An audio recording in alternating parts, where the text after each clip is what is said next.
가능하랴. 모든 원수 에워싸도 아무 근심 없도다. 생명샘이 솟아나와 모든 성도 마시니 언제든지 흘러 넘쳐 부족함이 없도다. 이런 물이 흘러가니 목마를 자는 죄는 풍족하여 넘치고도 넘친다. 주의 은혜 내가 바라 시온 백성 되는 때 세상 사람 비방해도 주를 찬송하리라. 세상 얻는 모든 영광 아침 안개 같으나 주의 자녀와 내 복에 영원 무궁하도다. 아멘. 강정숙 안수집사님 나오셔서 기도하겠습니다.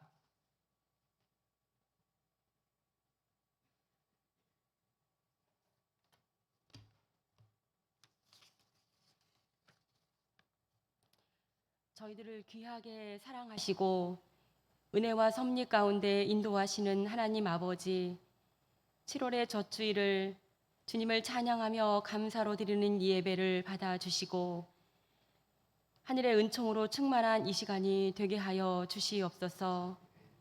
지난 한 주간도 무더위와 국지성 호우 가운데서도 저희 성도님들 안전하고 건강하게 지켜주심을 감사드립니다. 2013년을 시작한 지 엊그제 같은데 벌써 절반을 보내고 남은 절반을 시작합니다.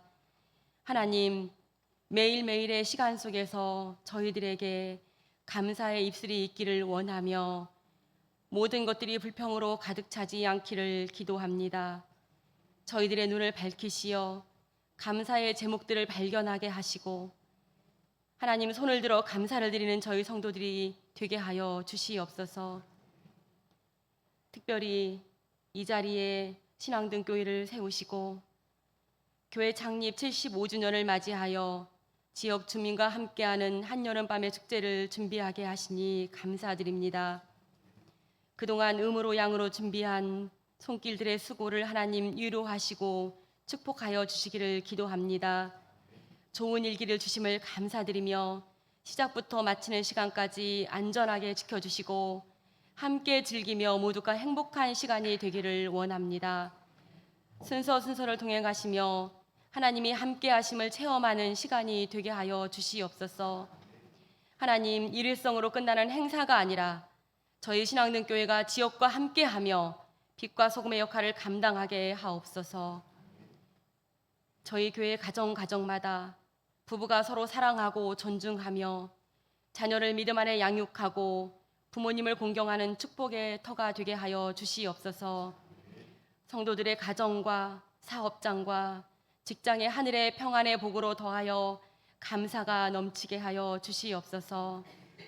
이 시간 단위에 세우신 담임 목사님을 성령 하나님 인도하여 주시고 영육간의 강건함과 성령의 충만함을 100배나 더하여 주셔서 신앙등교회가 감사의 공동체가 되게 하여 주시기를 바라오며 저희들의 삶의 감사의 근원이 되시는 예수님의 이름으로 기도하옵나이다. 아멘.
교회 소식 알려드립니다. 오늘은 성령 강림 후 5째 주일이며 교회 창립 75주년 기념 주일입니다.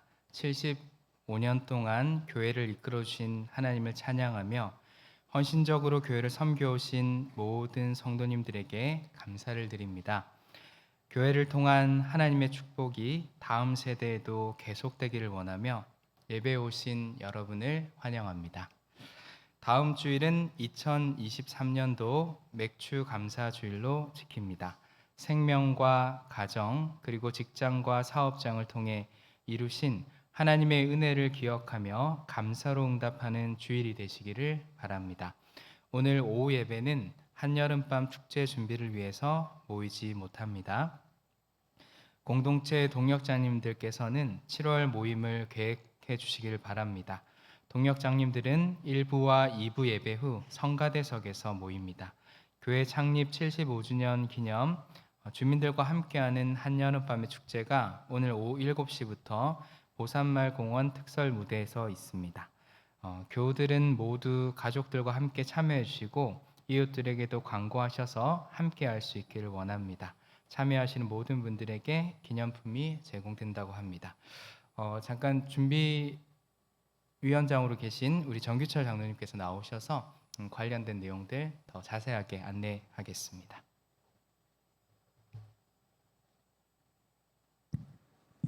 안녕하세요. 전규철입니다.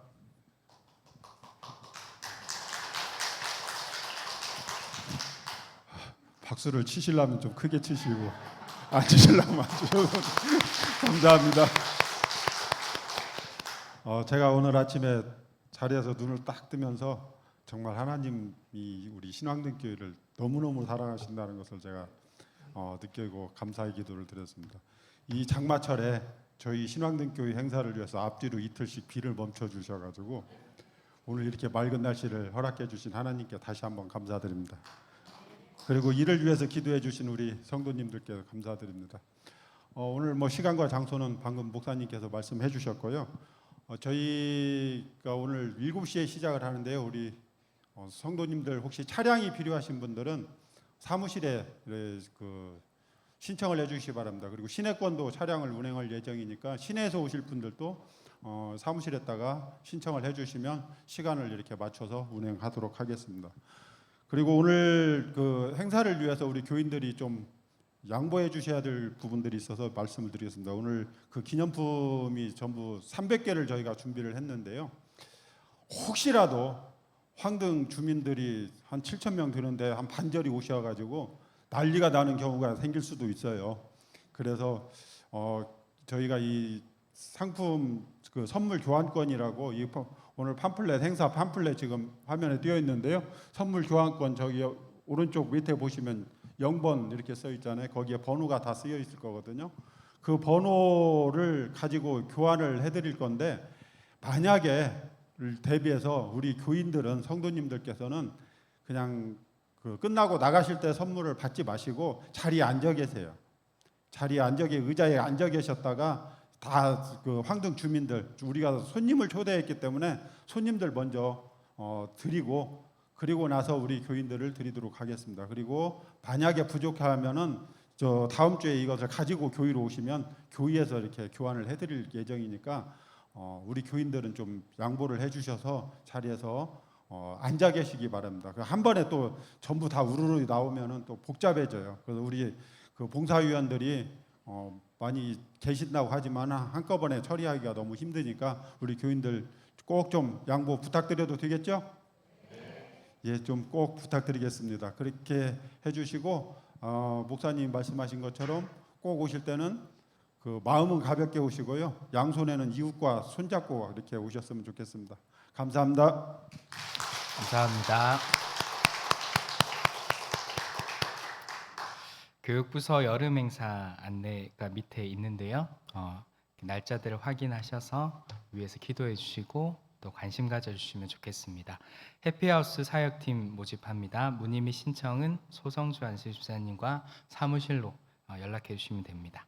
담임 목사님 동정입니다. 7월 3일 월요일 목회뱅크 강의가 있습니다. 위에서 기도해 주시기를 바랍니다. 다음 주 식당 설거지 봉사는 22 공동체에서 합니다. 대회 소식입니다. 여신도의 3지구회가 8일 토요일 오전 10시 30분 신기교회에서 있습니다. 우리 교회에서 출발은 10시 15분입니다. 이번 주 생일 맞으신 분들입니다. 김준수 청년, 김선주 사모님, 장혜원 청년, 김종세 권사님, 박영천 장로님, 우리 박수로 축하합시다. 다 함께 찬송가 482장 부르며 봉헌하겠습니다.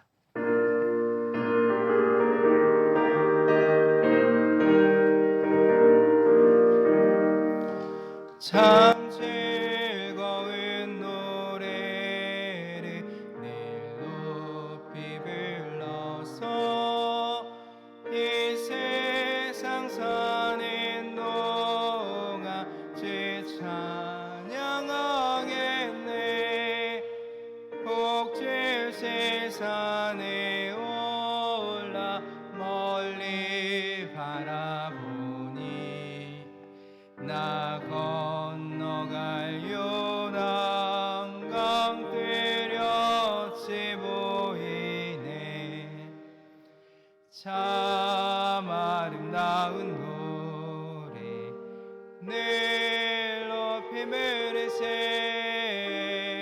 하늘의 소망 주신 주 찬양하여라.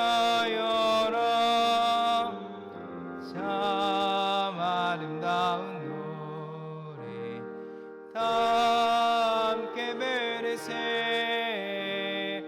하늘의 기쁨 주신 주 찬양하여라. 참 즐거운 노래를 늘 높이 불러서 내 영혼 구원하시 주 찬양하겠네. 땅의 성도들이 부르는 노래에 저 하늘의 천사들 나와 답하겠네. 참 아름다운 노래 늘 높이 부르세. 하늘의 소망 주신 주 찬양하여라. 참 아름다운 노래 다 함께 부르세. 하늘의 기쁨 주신 주 찬양하여라. 참 즐거운 노래를 늘 높이 불러서 만왕의 왕 되신 주 나 찬양하겠네. 거룩한 하늘 노래 들려올 그때에 참 그립던 주님을 반가이 대하리. 참 아름다운 노래 늘 높이 부르세.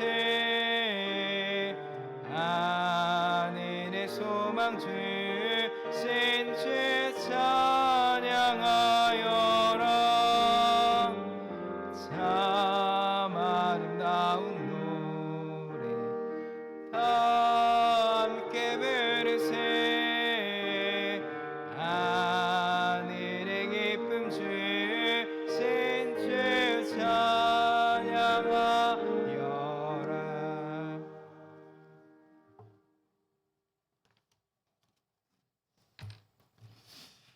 창립주의를 맡게 하심을 감사합니다. 저희 가정에서 감사함을 드렸습니다. 전영희 목사님 감사함을, 김철호, 김영적 권사님 아버지 감사합니다. 전능하신 주님 인도하시고 도우심에 순종하게 하소서. 윤석희, 박묘영, 주님의 감사함, 진서연, 진아윤 어린이, 손말순 권사님 감사함을, 하나님 은혜 감사합니다. 이규호 권사님, 조춘자 권사님, 하나님 늘 함께 하셔서 감사합니다. 김명자 권사님, 소성주 오혜정 집사님, 모든 것이 항상 감사합니다. 박영래 집사님, 이보규 김옥성 권사님, 7월 한 달도 하나님 은혜로 살게 하옵소서. 새로운 달 하나님의 도우심을 기대하며 고구자 이옥배, 새로운 한 달도 예수 이름으로 승리하는 달 되게 하소서. 하나님 감사합니다. 홍성님 권사님, 저희 가정을 사랑해 주시고 믿음 있는 자를 보내주셔서 감사합니다. 무명으로 이복실 권사님, 무더위 속에서 건강을 지켜주옵소서. 전원우 이옥자 권사님, 이제 감사의 물, 백이엽 감사의 물, 무명으로 감사의 물 드렸습니다. 선교의 물 조병순 장로님, 이윤재 권사님, 1000번째 물 드렸습니다. 기도합니다. 전능하신 하나님 아버지, 이 땅을 사는 동안 하나님의 은혜를 알게 하시고 하나님의 도움을 보게 하시며 그 은혜 안에 살도록 우리를 이끄셨으니 감사합니다. 평생을 사는 동안 그 은혜를 알게 하시고 그 은혜와 능력 안에 사는 저희들 되게 하옵소서. 주님, 살고 보면 그것이 은혜인 것을 알지만 그때에는 잘 알지 못하여 지나쳤던 우리의 모습들을 발견하나니 이제는 눈을 밝히 여시고 하나님의 도움과 하나님의 구원을 보게 하옵소서. 그리하여 기뻐하며 우리 안에 하나님으로 인한 즐거움이 가득하게 하옵소서. 말씀에 순종하여 드려지는 예물들을 받아주시고 이 예물이 천국 국간에 드려지며 마음이 담겨 싸우니 그 마음이 복되게 하옵소서. 우리를 통한 하나님의 영광이 나타나게 하옵소서. 감사함으로 드리는 예물들을 받아주시고 감사함으로 인한 기쁨이 더욱 풍성하게 하옵소서. 주님, 특별히 이 제단을 지금까지 인도해 주시고 축복하신 것을 감사합니다. 이제 새롭게 성령으로 충만하여 100년의 여정 속에 하나님의 놀랍고 큰 은혜를 선포하는 교회 되게 하옵소서. 하나님, 여러 모양으로 감사하는 손길들과 복음이 힘있게 증거되기 위하여 드리는 선교 예물과 마음의 소원을 담아 드리는 1000번째 예물을 받으시고 주여 속히 응답하여 주옵소서. 하나님, 참 열심히 살아보지만 땀 흘리고 애쓰고 수고하지만 우리의 삶에 기쁨이 없음을 기억하건대 주님으로 인하여 새로운 기쁨이 시작되게 하옵소서. 예수님의 이름으로 축복하며 기도하옵나이다. 아멘.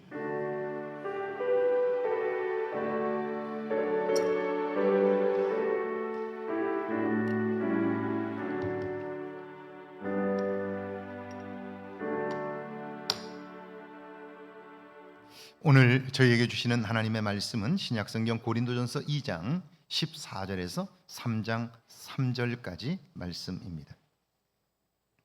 고린도전서 2장 14절에서 3장 3절까지 말씀, 우리 한 목소리로 함께 봉독합니다. 2장 14절에서 3장 3절까지 말씀입니다. 우리 함께 봉독합니다. 육에 속한 사람은 하나님의 성령의 일들을 받지 아니하나니 이는 그것들이 그에게는 어리석게 보임이요 또 그는 그것들을 알 수도 없나니 그러한 일은 영적으로 분별되기 때문이라. 신령한 자는 모든 것을 판단하나 자기는 아무에게도 판단을 받지 아니하느니라. 누가 주의 마음을 알아서 주를 가르치겠느냐? 그러나 우리가 그리스도의 마음을 가졌느니라.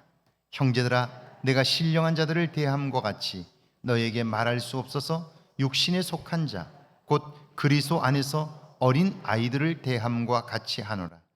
내가 너희를 젖으로 먹이고 밥으로 아니하였노니 이는 너희가 감당하지 못하였음이거니와 지금도 못하리라.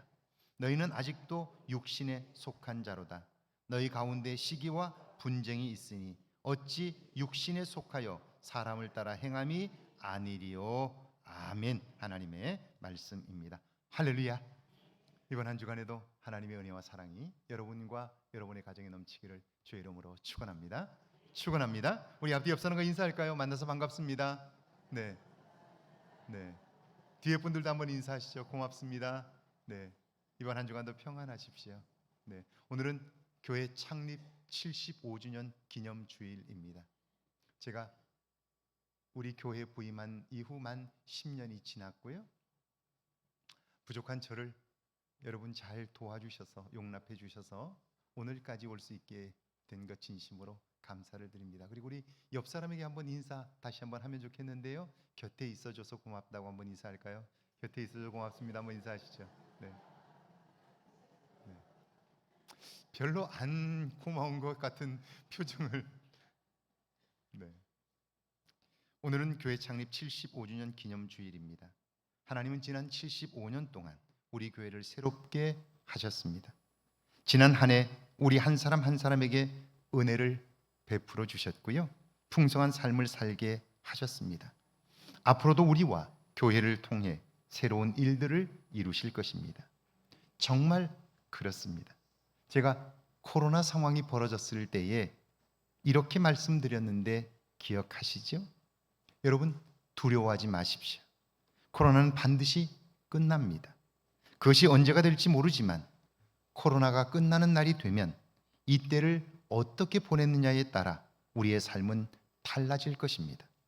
사람도 만날 수 없고 할 수 있는 일들도 없을 때 하나님과 가까워지십시오. 내면에 관심하십시오. 코로나 상황이 하나님을 더 깊이 만나고 새로운 변화를 경험하는 시간들이 되시기를 바랍니다. 제가 이렇게 여러 차례 수없이 이야기를 드렸습니다. 우리 교회는 좋은 교회입니다. 코로나 상황에서도 우리는 모여 예배하는 일에 최선을 다했습니다. 교역자들과 장로님들, 교인들이 토요일이면 주보를 집집마다 전달했습니다. 까마득한 옛날 일 같죠?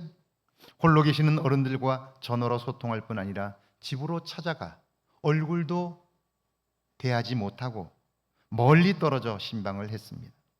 코로나로 힘겨워하는 분들을 위해 음식을 날랐던 교인들도 있었고요. 약을 사다가 전달한 분들도 계셨습니다. 모일 수 없는 주일에는 영상을 통해 가정에서 예배를 드렸고요. 매일 신앙의 삶을 살기 위해 말씀 묵상을 나누었습니다. 이런 노력과 기도와 헌신이 있었기에 교회는 코로나 중에도 성령 충만했고요. 예산이 한 해도 줄지 않았습니다. 오히려 지경을 넓히는 은혜를 입었습니다. 특별히 저는 코로나 상황을 통해 목회에서 가장 중요한 것이 무엇인가를 다시 한번 확인하게 되었습니다. 그러니까 코로나 상황이 힘들었지만 그걸 통해서 받은 은혜가 크다 하는 것입니다. 여러분, 2000년 전 예루살렘에 처음 교회가 세워졌습니다. 우리는 그 교회를 예루살렘 교회라고 부릅니다. 예루살렘 교회, 그리고 안디옥에 세워진 안디옥 교회, 사도 바울을 통해 소아시아 지역에 세워졌던 교회들, 그리고 유럽의 교회들. 여러분, 그때의 그 교회에 오늘처럼 이런 대규모의 예배당이 있었을까요? 교육관이 있었을까요? 주차장이나 성가대나 오케스트라가 있었을까요? 없었습니다. 그 어떤 것도 없었습니다. 그런데 우리는 그곳을 교회라고 부릅니다. 초대교회라고 부르고, 그리고 교회가 어렵다고 말할 때마다 그 교회를 바라보고 그때로 돌아가자고 이야기합니다. 아무것도 없었던 그 교회, 도대체 무엇이 교회의 중심이기에 그곳으로 돌아가자고 말할까요? 거기에는 무엇이 있었을까요? 그곳엔 예수님을 구원자로 믿는 사람들이 있었습니다. 그들은 예수님의 죽음이 나의 죄 때문임을 깨닫고 가슴을 치며 통곡한 사람들입니다. 부활하심으로 그분을 믿는 사람들은 누구나 용서함을 받고 구원을 경험한 사람들입니다. 그 은혜가 너무 커서 그분을 위해 남은 삶을 헌신한 사람들이지요. 그들은 예수를 믿는 믿음으로 인하여 구원을 경험하고 나서 그게 얼마나 귀하고 소중했든지 그들은 자기들의 미래를 모두 그분에게 걸었습니다. 직장도 얻을 수 없고 잘못하면 죽을 수 있고 고통의 연속이었지만 그들은 그 모든 것들을 다 포기하고 지하 무덤으로 들어갑니다.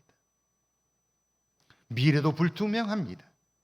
그런데도 불구하고 그들은 그 모든 것들을 포기하고 예수 그리스도를 붙들었습니다. 놀라운 것은 하나님은 그런 그들을 역사의 주인공으로 세우셨습니다. 자, 한국 교회 역시 그랬습니다.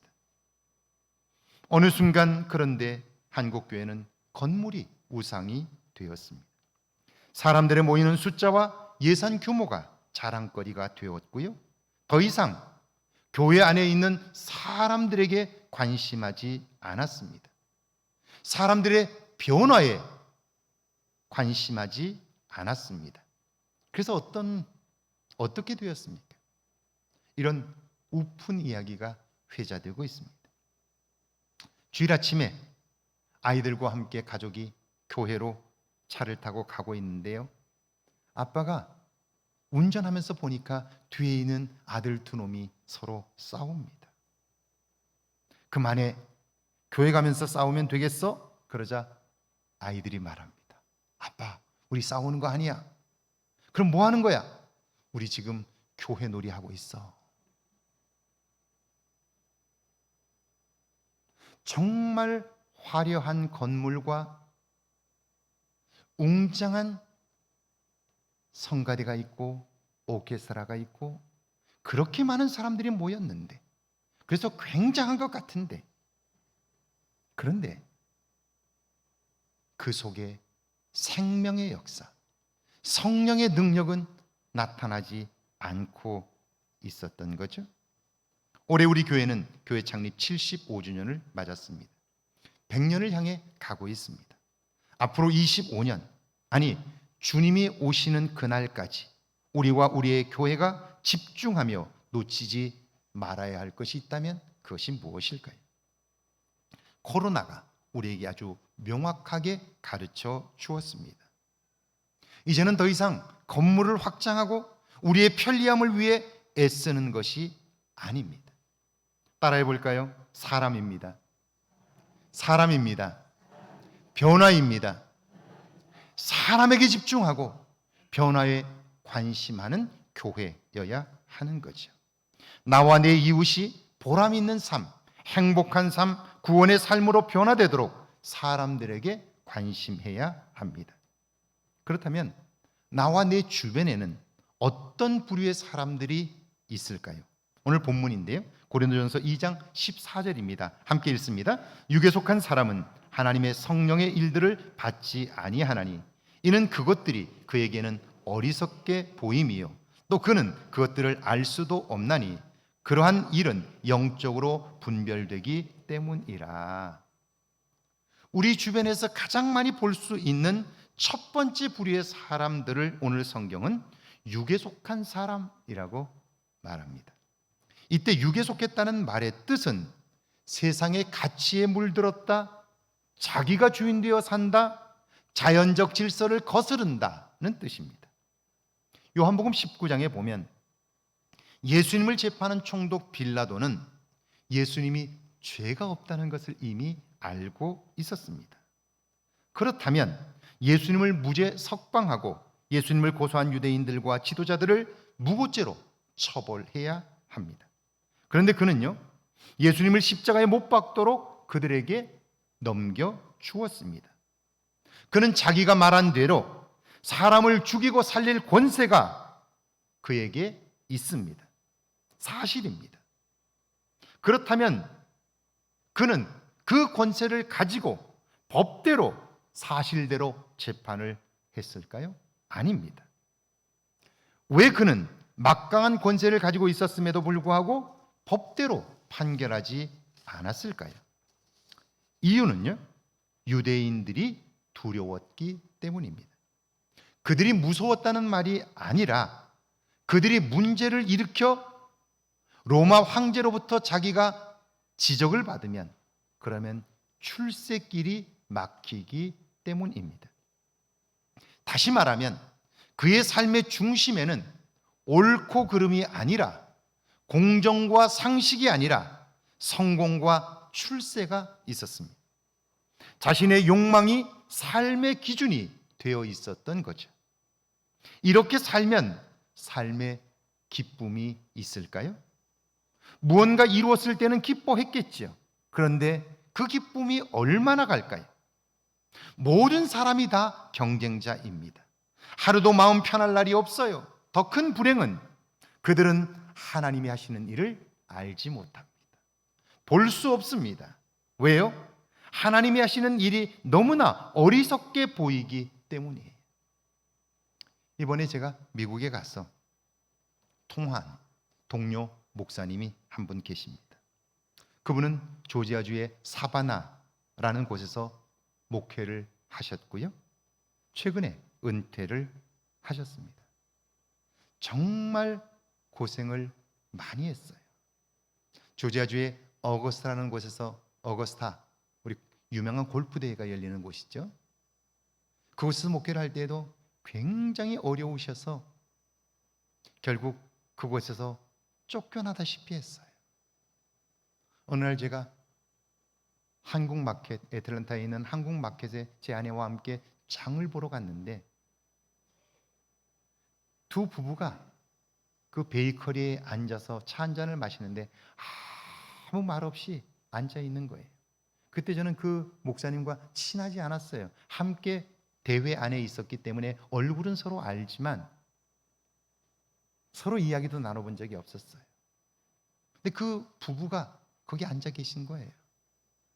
그래서 제가 가서 반갑게 인사를 했어요. 그리고 앉아 이야기를 나누는데 교회가 너무너무 어려워서 그래서 무작정 교회를 떠나서 왔는데 만날 사람도 없고 갈 곳도 없고 그래서 두 분이 처량하게 거기 앉아 있었던 거예요. 얼마나 힘들었을까요? 그래서 제가 저희 집에 가자고, 저희 집에 가서 좀 쉬라고, 저희 집에서 한 주간 동안 함께 지냈어요. 그리고 거기서 떠나서 사바나 조지아에 가서 목회를 하셨고 거기서 은퇴하셨어요. 이분이 목회하고 계실 때 한 번은 한국을 방문하셨습니다. 친구들을 만났어요. 그런데 이 친구들이 하나같이 말하는 거예요. 그렇게 똑똑한 네가 왜 그 고생을 하느냐고, 바보같이 사느냐고, 그러면서 하나같이 얘기해요. 너 그렇게 살다가 은퇴하면 뭐 먹고 살 거냐고. 그렇게 이야기를 하는 거예요. 친구들의 이야기가 다 맞아요. 아무런 보장이 없어요. 주님을 위하여 평생 헌신하며 살았는데 대책이 없어요. 그들의 말이 하나도 틀리지 않아요. 그렇다면 은퇴하신 그분은 굶어 죽어야 돼요. 그런데 은퇴하시고 애틀랜타에 오셔서 잘 살고 계세요. 어떻게 잘 살게 되었을까요? 그분에게는 아들 둘이 있습니다. 큰아들은 변호사입니다. 둘째 아들은 컴퓨터 전문가인데 며느리가 의사입니다. 두 아들들이 엄마 아빠가 고생하는 걸 보면서 자랐기 때문에 엄마 아빠를 존경합니다. 진심으로 사랑합니다. 그래서 아빠가 은퇴하자마자 큰아들이 집을 하나 사드렸습니다. 두 아들들이 매월 넉넉하게 용돈을 드리고 있습니다. 하나님을 알지 못하는 사람들의 눈에 비친 그의 삶은 바보 같은 삶이고 형편없는 삶이에요. 그런데 하나님이 그를 책임지셔요. 할렐루야. 저도 그 두 아들들을 잘 알아요. 중고등학교, 고등학교 때 큰 고생하면서 살았던 모습들을 제가 봤기 때문에 너무 잘 알죠. 근데 고생한 게 나쁘다고만 생각하는데 아이들은 고생하면서 자기 스스로 살 길들을 찾았고요. 그게 뭐예요? 공부 열심히 하는 거죠. 아빠 엄마를 기댔다가는 내가 쪽박 차겠다 생각했는지 애들이 공부를 얼마나 열심히 했는지 몰라요. 그리고 각자 알아서 다 나름대로 자기 분야에서 성공할 거예요. 고생하며 살았던 엄마 아빠, 그러나 진실하게 살았던 엄마 아빠를 알기 때문에 존경하는 거예요. 그리고 엄마 아빠의 노년을 책임지는 거예요. 하나님이 하시는 일이지요. 이런 사람들을 여러분, 하나님이 하시는 일을 알지 못하고 자기의 판단과 지식으로 평가하며 사는 사람, 된다 안 된다, 할 수 있다 할 수 없다, 맞지도 않는 그런 기준을 가지고 사는 사람들, 이거 어떻게 하면 좋을까요? 이분들에게 복음을 전하는 일 말고 그들의 삶에 소망은 없습니다. 그래서 부활하신 예수님께서 말씀하시죠. 그러므로 너희는 가서 모든 민족으로 제자를 삼아 아버지와 아들과 성령의 이름으로 세례를 주고 내가 너희에게 분부한 모든 것을 가르쳐 지키게 하라. 볼지어다 내가 세상 끝날까지 너희와 항상 함께 있으리라. 할렐루야. 100년을 향해 가고 있는 우리 교회가 앞으로 관심해야 할 사람들, 하나님을 알지 못하는 사람들, 그들에게 어떻게 해야 할까? 그들에게 관심하며 그들에게 복음을 전하는 일, 이것이 우리 교회가 100년의 역사를 향해 나아가는 길에 해야 할 첫 번째 일인 거죠. 이런 우리와 교회가 되기를 주의 이름으로 축원합니다.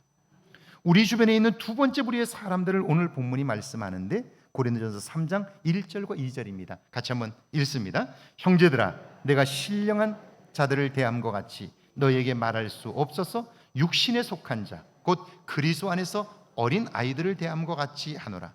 내가 너희를 젖으로 먹이고 밥으로 아니하였노니 이는 너희가 감당하지 못하였음이거니와 지금도 못하리라.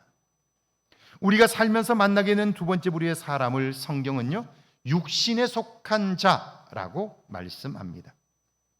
이때 육신은 육체에 속한이라는 말입니다.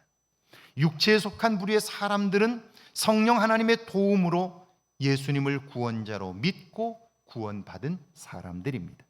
그러니까 이런 사람들은요, 교회 안에 많습니다. 그런데 구원받은 것은 맞는데 신앙생활도 하는데 기도도 하고 봉사도 하는데 문제는 어린아이와 같습니다. 어린아이의 특징이 뭡니까? 하나밖에 모르는 거죠. 자기밖에 몰라요. 오래전에 교회에서 만났던 집사님입니다. 일찍 혼자 되셨고요. 그럼에도 3남 1녀를 다 잘 키우셨습니다. 결혼도 시켰습니다. 연세가 드셔서 남편 추도 예배를 마치고 재산을 정리하시는데요. 그분이 서울 강남 대치동에 있는 음마 아파트를 2채를 가지고 계셨습니다. 지금도 음마 아파트는 한 채에 수십억씩 가죠. 집사님이 아파트 한 채는 내가 사용하고 한 채가 남는데 그건 막내 아들을 주면 좋겠다, 그렇게 이야기를 합니다. 그랬더니 아들들과 며느리들의 인상이 달라집니다. 딸의 입이 쭉 나옵니다. 그러자 막내 아들은요, 어머니 그거 형과 누나에게 주라고, 전 괜찮다고 그럽니다. 그래도 집사님은 아니라고, 막내가 가져야 한다고 하자 막내만 빼놓고 모두 일어나 자기 집으로 가버렸습니다. 여러분, 집사님은 왜 막내 아들에게 그걸 주려고 했을까요? 두 아들은 모두 외국에서 유학했습니다. 박사 학위를 받기까지 이미 엄청난 돈이 들어갔습니다. 결혼식까지 치렀으니 집 한 채 값 이상이 들어갔어요. 사위는 치과 의사인데요, 딸이 결혼할 때 치과가 들어가는 3층짜리 건물을 일산에 하나 사줬습니다. 그런데 막내는 공부를 잘 하지 못해서 유학을 못 갔어요. 전문대학을 나왔어요. 그리고 엄마가 혼자 계시니까 어머니와 함께 사느라 받은 재산도 없습니다. 그래서 어머니는 막내에게 재산을 주려고 했던 거예요. 아들들이, 딸이 받은 은혜를 생각했더라면 그렇게 말씀하시는 엄마의 마음을 헤아렸더라면 결코 그렇게 행동하지 않았을 거예요. 어린아이 같죠? 그런데 그들이 모두 모태신앙이고요, 교회에서는 집사요, 교사요, 성가대원입니다. 믿는 사람인 거죠. 교회는 교회 안에 있는 이런 사람들을 어떻게 해야 할까요? 그리스도 안에서 어린 아이들을 대함과 같이 하노라. 내가 너희를 젖으로 먹이고 밥으로 아니하였노니 이는 너희가 감당하지 못하였음이거니와 지금도 못하리라. 교회는 어린아이와 같은 교인들에게 밥이 아니라 젖을 먹였다는 거예요. 밥이란 딱딱한 음식, 그러니까 좀 더 깊이 있는 하나님의 말씀이지요. 그것으로 양육하고 훈련한 것이 아니라 젖, 부드러운 말씀, 신앙생활에 있어서 가장 기본이 되는 말씀들을 가르치고 교육했다는 거예요. 그렇습니다. 교회는요, 때를 얻든지 못 얻든지 하나님의 말씀을 가르치는 곳입니다. 그런데 교인들은 하나님의 말씀을 잘 배우려고 하질 않습니다. 그저 주일에 교회를 한번 나오고 수요일에 참석하면 의무를 다했다고 여깁니다. 그러면 어떤 일이 벌어지는 줄 아세요? 3절입니다. 함께 읽습니다. 너희는 아직도 육신에 속한 자로다. 너희 가운데 시기와 분쟁이 있으니 어찌 육신에 속하여 사람을 따라 행함이 아니리요. 교회를 다닌 연수가 많아지면요, 교인들은 교회 생활에 익숙해집니다. 서리 집사도 되고요, 신도의 회장도 됩니다. 봉사도 하고요, 앞에 나와서 찬양도 합니다. 대표 기도도 합니다. 안수 집사도 될 수 있고 권사도 될 수 있습니다. 사람들은 교회 생활에 익숙해지는 것을 신앙이 성장했다고 생각하는데 아닙니다. 착각입니다. 교회 생활에 익숙해지는 것과 신앙이 성장하는 것은 차원이 다른 거예요. 마치 아이가 학교에 입학해서 학교를 빠지지 않고 다니는 것과 학교에 가서 열심히 공부하는 것은 다른 차원인 것과 마찬가지인 거예요. 신앙이 성장하면요, 겸손해집니다. 왜냐하면 내가 예수 믿기 전에 어떤 사람인가를 확실하게 알기 때문입니다. 예수님을 통해 받은 은혜가 너무 귀하기 때문이에요. 그런데 교회 생활에 익숙해지면요, 내가 주도하려고 합니다. 더 이상 배우려고 하질 않고요, 오히려 가르치려고 합니다. 그러니까 다툼이 생길 수밖에 없습니다. 갈등이 계속되고요, 시험에 드는 사람들이 많아 교회는 사람들의 냄새나는 모임이 되고 마는 거죠. 그렇다면 이런 부류의 사람들을 위하여 교회가 마지막까지 해야 할 일이 뭘까요? 말씀을 가르치는 거예요. 신앙의 정도에 맞게 말씀으로 훈련을 하는 거예요. 열심히 말씀을 배우는 일에 여러분은 관심을 가져야 하는 거예요. 언젠가 작년쯤인가요? 우리 교인 몇 분과 함께 이야기를 나누다가 그분들이 이런 이야기하는 것을 제가 들었어요.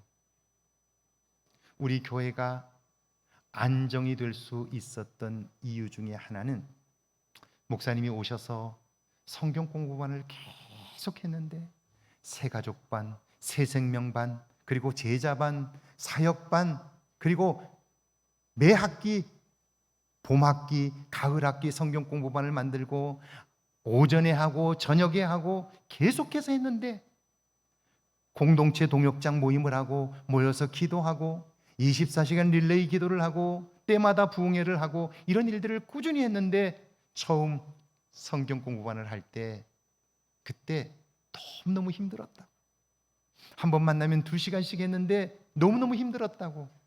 그런데 하면서 은혜를 받게 되고 그것을 꾸준히 몇 년 동안 하게 되면서 교인들이 말씀을 배우게 되면서 교회가 안정되었고 교회가 이렇게 올 수 있었다 하는 거예요.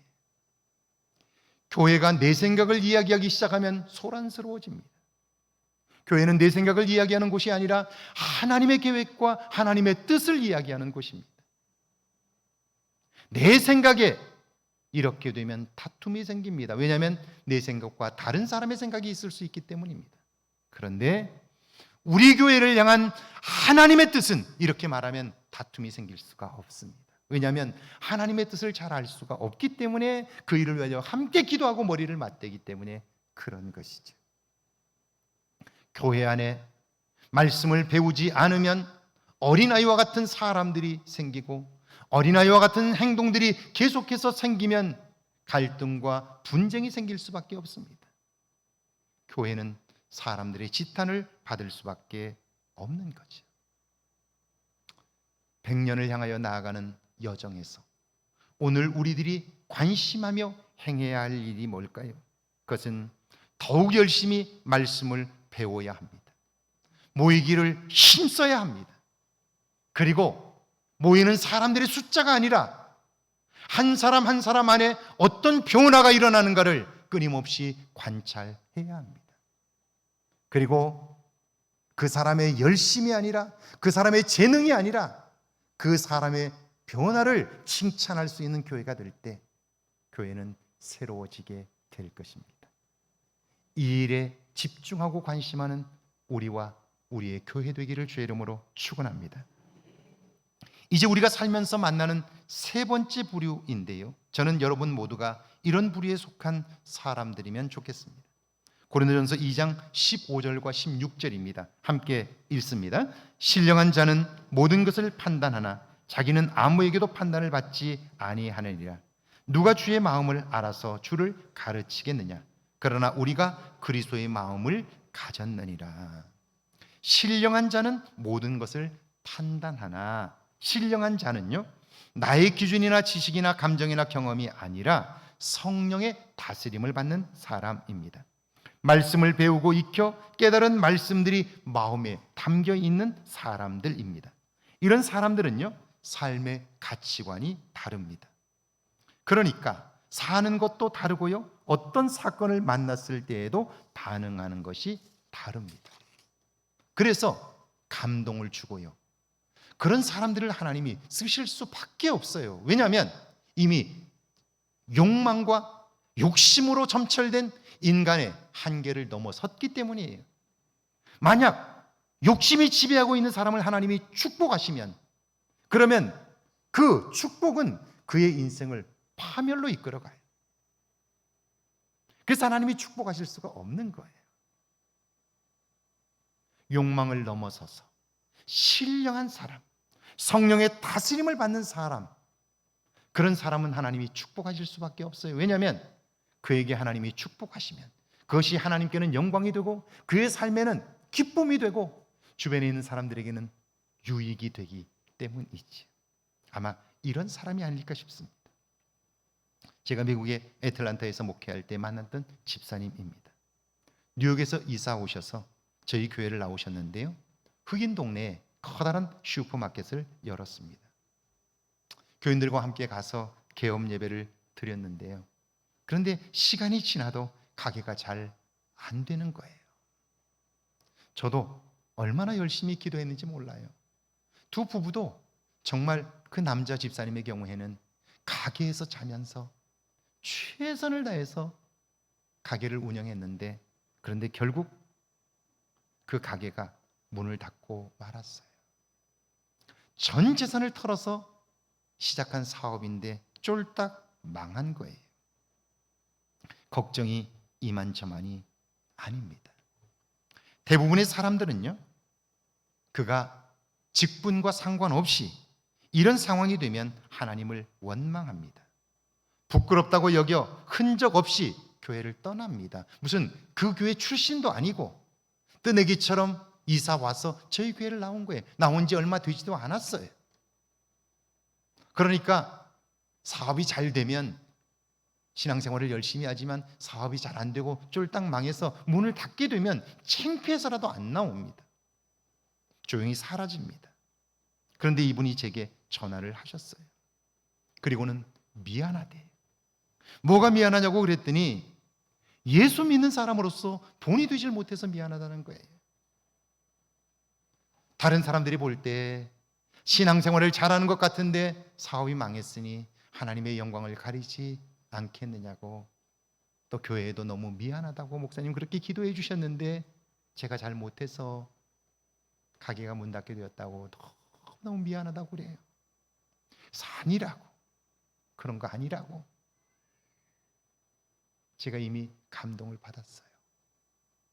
그런데 그 다음 말에 더 충격을 받았습니다.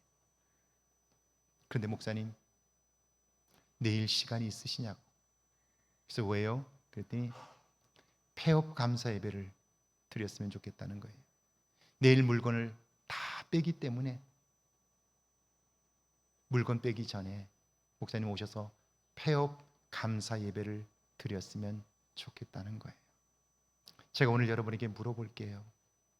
여러분이 재산을 전부 털어서 사업을 했는데, 그곳에서 자면서 최선을 다했는데, 그런데 가게가 망했고요. 이제 그 물건을 다 빼버리고 이제는 나는 빈털터리가 됩니다. 그때 여러분은 폐업 감사 예배를 드릴 수 있겠습니까? 그분에게 하나님의 이름으로 이 가게를 열었으니 하나님의 이름으로 가게를 닫아야지요. 그러면서 그 다음 말은요, 분명 하나님의 뜻이 여기에 있음을 믿습니다. 그래요. 제가 그 다음날 폐업 감사 예배를 드리러 갔어요. 설교를 해야 하는데 여러분 같으면 뭐라고 설교할까요? 저는 이렇게 설교했습니다. 최선을 다했지만 폐업한 가게에서 예배를 드리며 여기에 하나님의 뜻이 있다고 믿는 집사님은 신령한 사람입니다. 하나님은 한쪽 문을 닫으시면 반드시 반대쪽 문을 여십니다. 그 문으로 새로운 역사를 경험하십시오. 이런 눈과 마음을 가진 사람이 누굽니까? 그리스도의 마음을 가진 사람이지요. 이 마음을 가지면 어떤 경우에도 자신을 비난하거나 누군가를 원망하지 않습니다. 오히려 실패를 자기 성장과 발전의 기회로 삼습니다. 하나님을 깊이 만나는 축복의 때로 만드는 거예요. 어떤가요? 여러분은 여러분의 삶의 어려움들을 솔직하게 이야기할 수 있는, 믿음의 사람들과 함께 나눌 수 있는 용기가 있으신가요? 신실한 사람은 그럼에도 불구하고 그것에 하나님의 뜻이 있음을 믿기 때문에 그것을 부끄럽게 여기는 것이 아니라 함께 나눔으로 하나님이 내가 알지 못하는 일들을 그를 통해서라도 내게 이야기해 줄 수 있다는 사실을 깨닫고 행하는 거죠. 이게 신령한 사람의 삶인 거예요. 결국 그래서 어때요? 힘들고 어렵고 고통스럽지만 그 때를 하나님을 깊이 만나는 축복의 때로 만드는 거예요. 이런 분들을 위해 교회가 해야 할 일이 뭘까요? 받은 은혜를 갚도록 이웃과 지역을 섬기며 복음을 전하도록 사역의 장을 마련하는 거죠. 어르신들의 반찬 봉사, 해피하우스 사역, 그룹홈과 전도팀의 활동, 양육과 교육, 그리고 해외 선교를 통한 생명 구원의 사역입니다. 지역민을 위한 한여름밤의 축제. 여러분, 얼마나 많은 분들이 이 일에 오랫동안 애써주셨는지 몰라요. 그러면서 그 일에 은혜를 경험했어요. 자, 그러면 신령한 사람들은 어떠냐면요, 누가 온대? 유명한 가수도 아니구만, 이렇게 하는 것이 아니라 그 행사를 위하여 우리 교인들이 얼마나 애썼는가를 생각하면서 나라도 가서 박수 있는 힘껏 쳐줘야지. 그래야 우리 교회가 다음에 하나님을 기쁘시게 하며 지역을 위해서 했을 때 사람들이 또 나서서 힘있게 그 일을 감당하지. 이렇게 생각하고요, 나만 오는 것이 아니라 내 옆집의 이모도, 내 옆집의 고모도, 시숙도 모시고 와서 함께 참여하는 거예요. 그리고 열심히 박수 쳐주는 거예요. 신령한 사람은요, 눈앞에 보이는 현상을 보는 게 아니에요. 눈앞에 보이는 실체만 보는 게 아니에요. 그 배후를 보는 거예요. 그래서 그의 삶이 새로워지는 거예요. 여기 아름다운 꽃이 꽂혀 있습니다. 이 꽃은 원래부터 여기 있었던 거죠? 그럴 리가 없어요. 왜냐하면 이 꽃은 뿌리가 있어야 자라는데 이 꽃은 뿌리가 없어요. 그러니까 며칠 지나면 시들어요. 그런데 지금 살아있는 것 같잖아요. 누군가가 손을 댄 거예요. 누군가가 시간을 내서 꽃꽂이를 하고 여기에 꽃을 꽂고 오늘의 예배를 위하여 아름답게 장식한 거예요. 이 꽃을 보면서 수고한 사람을 볼 수 있는 사람은 신령한 사람이에요. 그런데 그걸 보지 못하면 이것만 보는 사람은 꽃이 예쁘네, 꽃이 균형이 안 맞네, 꽃이 색깔이 안 맞네, 이것만 보는 거예요. 그런데 그런 사람과 함께하고 싶은 사람은 없어요. 그런데 이 꽃을 보면서 이 꽃을 위하여 수고한 걸 볼 수 있는 사람, 우리 예배를 2부 예배를 마치고 나면 이제 식당에 가서 식사를 할 텐데요, 밥을 먹으면서 이 밥을 하느라 수고한 사람들을 볼 수 있는 사람은 그곳에서 음식을 나눠주는 사람, 애쓰는 사람들을 보면서 고맙다고, 그들의 손을 잡고 수고했다고, 여신도 총회장님을 위해서 고생했다고 격려의 말들을 해줄 수 있죠. 그런데 그걸 볼 수 없는 사람들은 밥이 잘 됐네, 아이고 밥이 너무 되네, 지네, 반찬이 맛이 있네 없네, 이렇게 얘기를 하는 거예요. 그래서 자기도 시험에 들고 다른 사람도 시험에 들게 하는 거예요. 오늘 여러분은 어떠신가요? 교회 창립 100년을 향한 행진에 우리 교회는 생명에 관심하는 교회가 될 것입니다. 여러분 모두가 함께하여 기쁨의 노래를 부를 수 있기를 주의 이름으로 축원합니다. 찬양하고 기도합니다.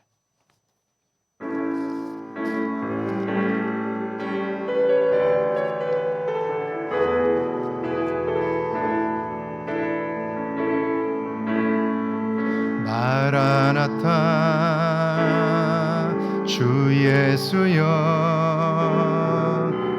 어서 오시옵소서.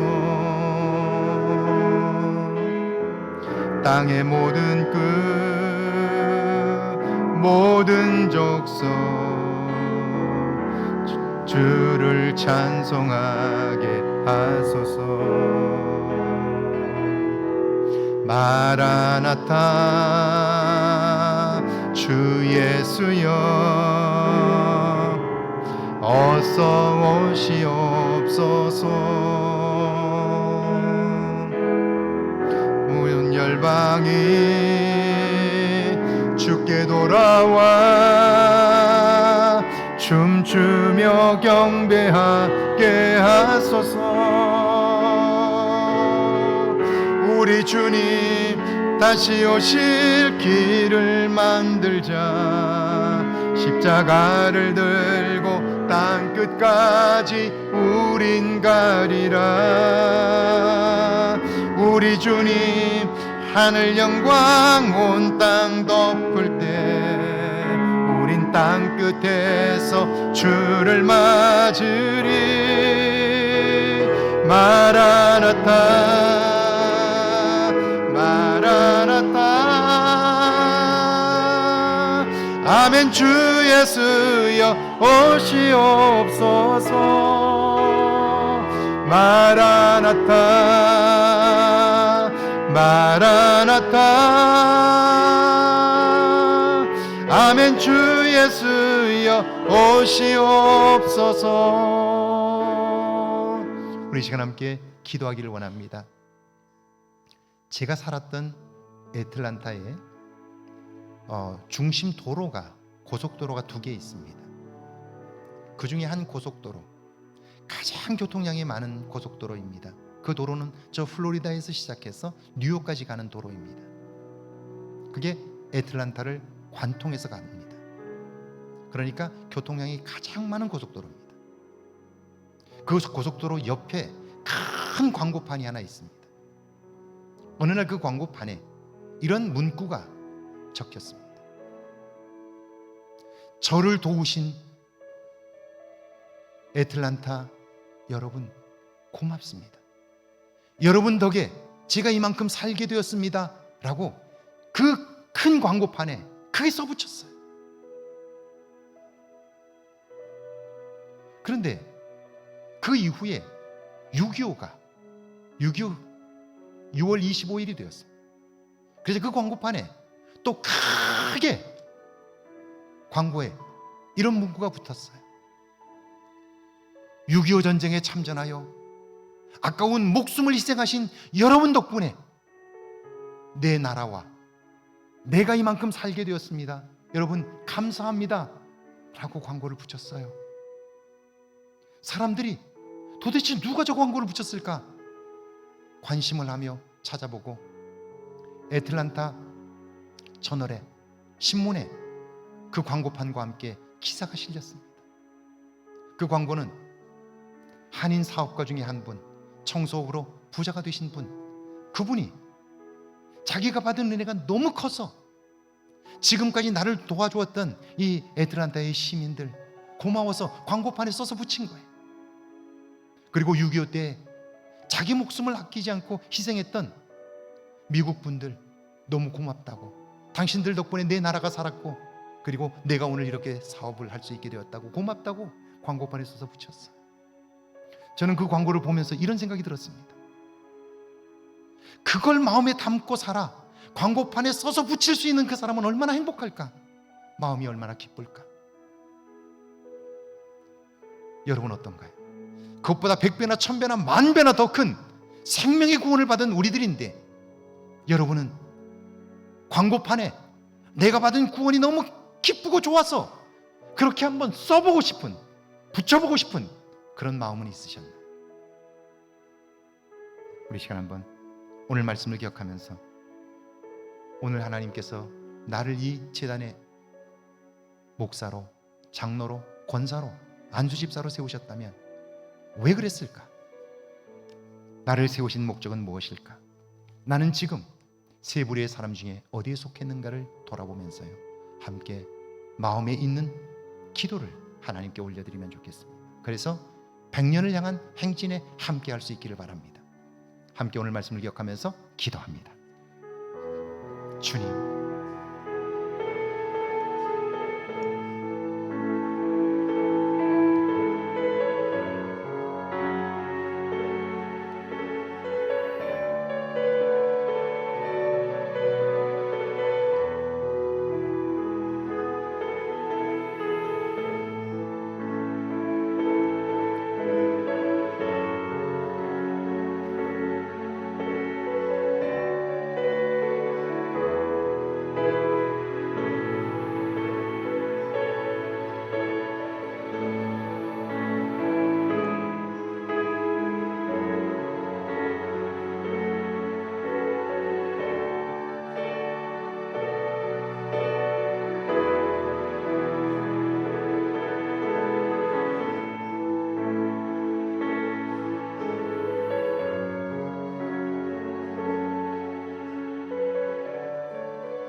주님 감사합니다.